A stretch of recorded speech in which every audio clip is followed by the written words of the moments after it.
तो कहानी के शुरू में हमें एक लड़की दिखाई जाती है जो एक घर में बेबी सीटर की जॉब के लिए आई थी। बेबी सीटर यानी कि उसका काम उस घर में बच्चों को संभालने का था। वो लड़की जब उस घर में आती है तो उसे उधर कोई भी नजर नहीं आता। वहीं पर वो अपनी मॉम को भी कॉल करती है ये बताने के लिए कि वो आज रात यहीं पर रहने वाली है। तभी बातों के दौरान उसे अजीब सी आवाज आती है। जब वो लड़की आवाज का पीछा करती है तो वो आवाज उस घर के बेसमेंट से आ रही थी। जब वो जाकर देखती है तो उसे अपनी आंखों पर यकीन नहीं आता। उस बेसमेंट में एक औरत बैठी अपने ही बच्चे को खा रही थी। एकदम से वो उस लड़की को भी अजीब नजरों से देखती है। जब वो लड़की वहाँ से भागने की कोशिश करती है तो उस औरत का हस्बैंड बेसमेंट का दरवाजा बंद कर देता है, जिसके बाद उस औरत ने लड़की को भी मार दिया था। उस बेसमेंट के दरवाजे पर हम अजीब से बने निशान को देखते हैं, जिसका हमें आगे जाकर कहानी में पता चलेगा। अब आगे हमें कहानी कुछ सालों बाद प्रेजेंट मौजूदा दौर की दिखाई जाती है। हम बेन नामी 17 साल के एक लड़के को देखते हैं जो अपने छोटे भाई के साथ छुट्टियां गुजारने अपने डैड के पास जा रहा था। बेन अपने डैड के पास पहुंच गया था जो कि टाउन में रहा करते थे। शाम को दोनों बैठकर जब खाना खा रही थी तो यहाँ पर हमें पता चलता है कि बेन के मॉम डैड का डाइवोर्स होने वाला था, जिससे बेन बिल्कुल भी खुश नहीं था कि उसके मॉम डैड अलग हो जाएं। बेन के डैड बंदरगाह पर काम किया करते थे,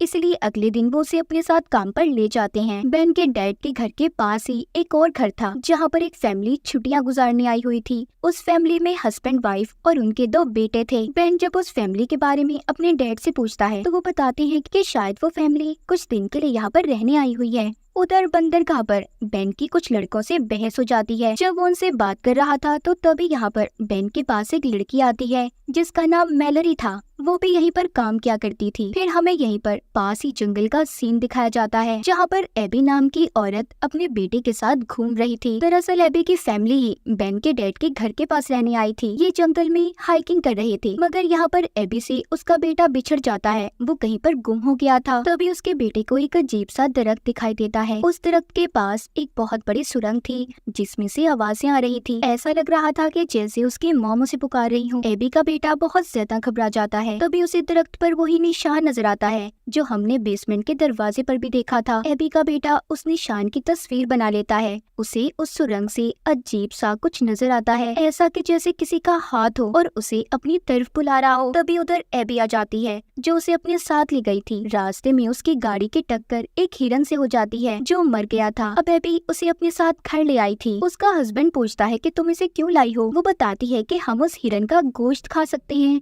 मैं उसे खुद काटूंगी ताकि हमारे बच्चों को भी पता चले कि गोश्त आखिर मार्केट में आता कैसे है। वो चाकू लेकर उस हिरन को जब काटने जाती है तो वो उसे नहीं काट पाती। उसने खुद और अपने बेटे को गंदा कर लिया था, इसीलिए वो उसे वहीं पर छोड़कर चली जाती है। रात को हम देखते हैं कि उसी हिरन में से कोई अजीब सी चीज बाहर आती है। बेन की भी अपने घर में आग खुल गई थी। उसे ऐसा महसूस हो रहा था कि जैसे उसके घर की छत पर कोई चल रहा हो। जब वो बाहर आकर देखता है तो उसे एबी के घर के बाहर एक सुराख नजर आता है। ऐसा लग रहा था कि जैसे कोई जानवर हो। तभी एबी का हस्बैंड भी जाग गया था। वो बेन से पूछता है कि क्या हुआ, सो जाओ जाकर, परेशान मत हो, कोई जानवर होगा। तभी हम बेन के पीछे अजीब सी चीज को देखते हैं जो उसी को देख रही थी। अगली सुबह जो सुराग रात में बेन ने देखा था उसके पास एबी का बेटा खड़ा था। बेन जाते हुए उसे कहता है देखो यहाँ से दूर हट जाओ। उसे ऐसा लग रहा था कि शायद कोई जानवर उधर छुप कर बैठा होगा। उसी दिन एबी जब अपने छोटे बेटे को गोद में लेकर घर से बाहर आती है तो देखती है उनके घर के आसपास के फूल मुरझा गए हैं। मानो ऐसा लग रहा था कि उसके घर के बेसमेंट से छुपकर कोई उन्हें देख रहा हो। दोपहर को बेन जब समुद्र के किनारे जाता है तो उधर उसे एबी का बेटा मिलता है जो कश्ती में लेटा सो रहा था। बेन उसे जगाकर पूछता है कि तुम यहाँ पर क्या कर रहे हो।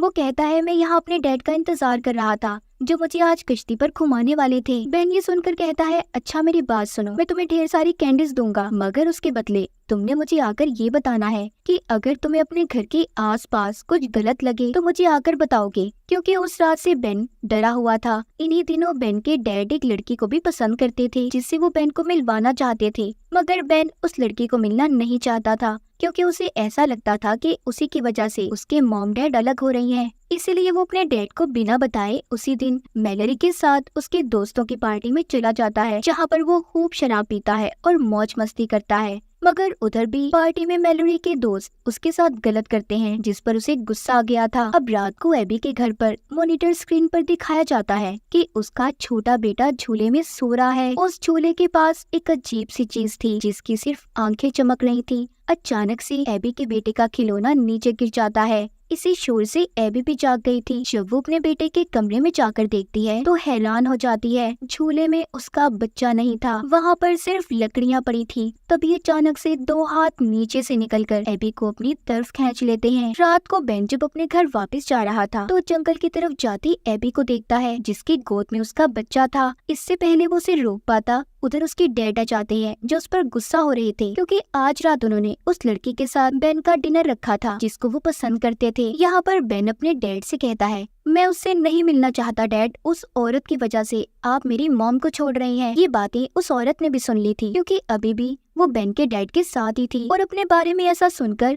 गुस्से में वहाँ से चली जाती है। अगली सुबह एबी को दिखाया जाता है जो कुछ अजीब सी हरकतें कर रही थी, मगर उसके हस्बैंड और बच्चों को उस पर जरा शक नहीं होता। उसके हस्बैंड को आज किसी काम के सिलसिले में घर से बाहर जाना था। एबी का बड़ा बेटा जब उसके कमरे में आता है तो अपनी मॉम को बिना कपड़ों के बहुत ही अजीब हालत में देखता है, जिसे देखकर वो डर गया था। बेन जब रात को अपने घर आता है तो उसके कमरे का दरवाजा खुला हुआ था। उधर ही एबी का बेटा भी था जो डरकर छुप गया था और सहमा हुआ था। वो बेन से कहता है, मुझे अपने घर नहीं जाना और उसे प्लीज अंदर आने मत देना। दरअसल वो एबी यानी कि अपनी मॉम के बारे में बात कर रहा था। इतने में एबी भी बेन के घर पर आ गई थी जो अपने बेटे को लेने आई थी। बेन उससे झूठ बोल देता है कि उसका बेटा यहाँ पर नहीं है। उसे ऐसा लग रहा था कि शायद एबी अपने बेटे को मारती होगी। अब एबी जबरदस्ती बेन के घर आने लगती है क्योंकि वो जानती थी कि उसका बेटा यहीं पर है। तभी उसका हस्बैंड भी उधर आ जाता है। एबी का बेटा जब अपने डैड की आवाज को सुनता है तो वो बाहर आ गया था और अपने डैड से कहता है, चले डैड अपने घर चले। बेन को अब इन पर शक होने लगा था। वो सोचता है कि इनकी फैमिली में कुछ तो गड़बड़ जरूर है,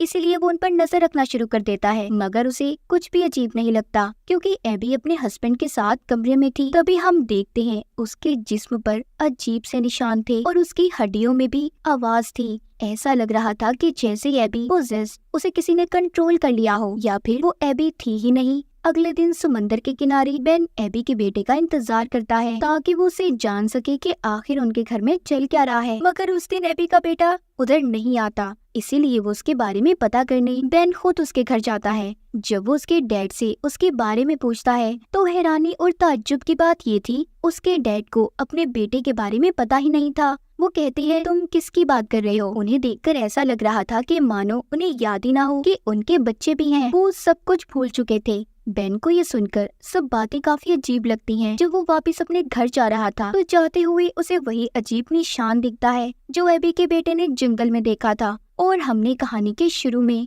वो उस निशान की तस्वीर बना लेता है और जाकर इंटरनेट पर सर्च करता है। सभी बातों को सामने रखकर उसे एक डीमन के बारे में पता चलता है, एक खौफनाक चुड़ैल जो जंगलों में दरख्तों की जड़ों में रहती है और वो इंसान के जिस्म को कपड़ों की तरह इस्तेमाल करती है, यानी कि वो इंसान के अंदर दाखिल हो सकती है। बाहर से इंसान वो ही नजर आएगा मगर अंदर वो चुड़ैल होगी। उसमें ऐसी ताकतें भी थी कि वो इंसान के दिमाग को कंट्रोल कर लेती थी और बच्चों का खून भी पीती, ऐसे बच्चों का जिनके माँ बाप उन्हें भूल जाते। यानी कि पहले वो चुड़ैल उन बच्चों के माँ बाप को पोजेस्ड अपने कंट्रोल में करती और फिर उनके बच्चों को अपने साथ ले जाती थी। मतलब उस चुड़ैल ने एबी के हस्बैंड के दिमाग को कंट्रोल कर लिया था और एबी मर चुकी थी। असल में जो एबी बनकर घूम रही थी वो एबी नहीं, वो डीमन चुड़ैल थी। उस चुड़ैल ने एबी की स्किन जिल्द पहनी हुई थी और एबी के दोनों बच्चों को खा चुकी थी। खैर ये सारी बातें जानने के बाद बेन काफी हैरान था। वो इस बारे में पुलिस को भी नहीं बता सकता था, आखिर कौन उसकी इन बातों पर यकीन करता। इसीलिए वो अपनी दोस्त मेलोरी को बुलाता है और सारी बातों के बारे में बताता है। कहता है कि हमारे पड़ोसी कुछ अजीब से हैं, उनके दोनों बच्चे गायब हैं मगर उन्हें इस चीज की कोई परवाह ही नहीं। तभी वो एबी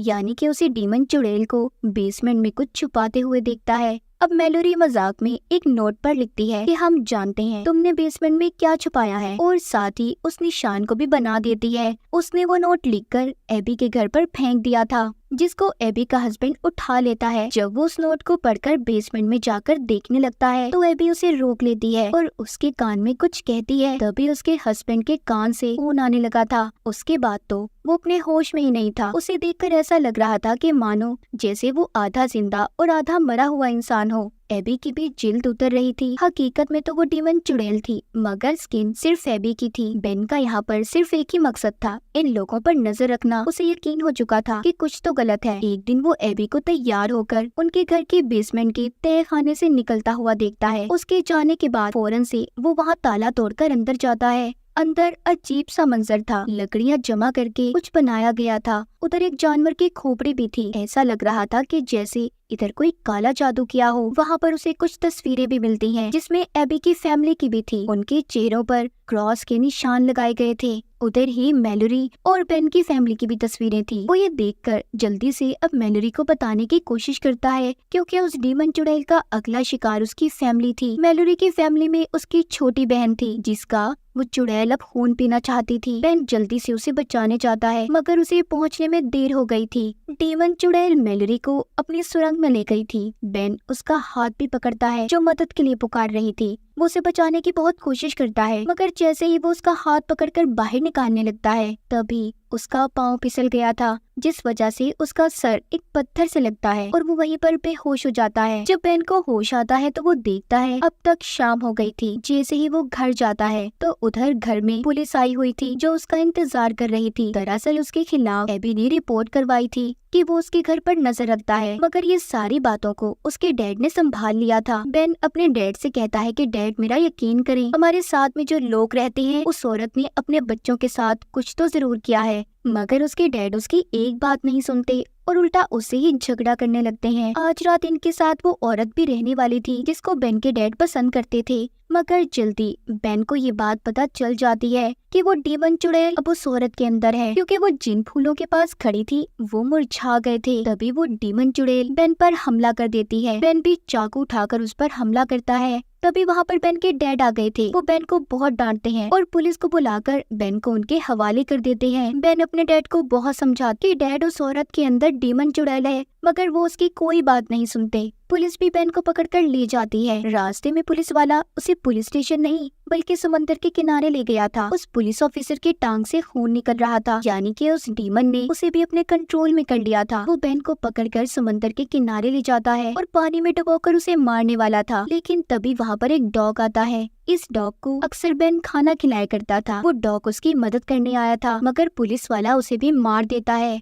अब वो बेन को भी मारने वाला था, तभी न जाने उसे क्या हो जाता है। उसने खुद ही को गोली मार ली थी। उधर बेन के डैड को अब अपने बेटे की फिक्र हो रही थी। वो पुलिस स्टेशन जाकर उसे देखना चाहते थे, मगर वही औरत उन्हें रोकती है, जिसके अंदर डीमन शैतान था। वो बेन के डैड को बाहर जाने से रोक रही थी, मगर वो किसी तरह बाहर आ जाते हैं और एक बार एबी के घर के बेसमेंट में जाकर देखने लगते हैं। उधर वो देखते हैं एबी के हस्बैंड ने तो लटक कर पहले ही अपनी जान दे दी थी और एबी की लाश बिल्कुल खोखली थी। मतलब उस डीमन चुड़ैल ने पहले ही एबी के जिस्म को इस्तेमाल कर लिया था। ये सब देखकर बेन के डैड के रोंगटे खड़े हो जाते हैं। वो बहुत ज्यादा डर गए थे। तभी पीछे से वही डीमन चुड़ैल आ जाती है, जो बेन के डैड का गला दबाकर उन्हें मारना चाहती थी। तभी पीछे से बेन भी आ गया था, जो उस औरत को गोली मार देता है। वो अपने डैड को लेकर वहाँ से भागने लगता है। अब वो डीमन चुड़ैल भी अपने असली रूप में आ गई थी, मगर उसे असली दुनिया में किसी न किसी का जिस्म चाहिए था, इसीलिए वो जंगल की तरफ भागती है। उस बेसमेंट में आग लग गई थी। सभी वो तस्वीरें जल जाती हैं, जिसमें क्रॉस लगे हुए थे। तभी यहाँ पर बेन को याद आता है कि उसका तो एक छोटा भाई भी था, जो उसके साथ यहाँ पर आया था, जिसको हमने कहानी के शुरू में देखा था। ये सब बातें जैसे ही उसे याद आती हैं, वो जल्दी से उस जगह पर जाता है जहाँ पर डीमन चुड़ैल रहा करती थी। उसके साथ मैलोरी भी थी। बेन उस सुरंग के अंदर जाता है जहाँ पर जड़ों का जाल था। वो बाहर मैलोरी से कहता है, अगर मैं 10 मिनट के अंदर अंदर वापस न आया तो तुम इस सारी जगह को आग लगा देना। बेन अब उस सुरंग में जाता है जहाँ पर पहले उसे अपना भाई मिलता है और फिर मैलोरी की बहन। जब वो उन्हें बचा रहा था तो डीमन चुड़ैल उस पर हमला करती है। बेन उन्हें बचाकर किसी न किसी तरह बाहर ले आया था, जिसके बाद मैलोरी और बेन मिलकर उस जगह को आग लगा देते हैं। मैलोरी वापस जाते हुए उस जगह को देखती है। अब बेन भी वापस यहाँ से अपने घर जाने के लिए तैयार था। आखिरी बार वो मैलोरी से मिलता है, जो उसे एक फूल देती है। बेन जब अपने मॉम डैड के साथ गाड़ी में जा रहा था तो वो जब उस फूल को गौर से देखता है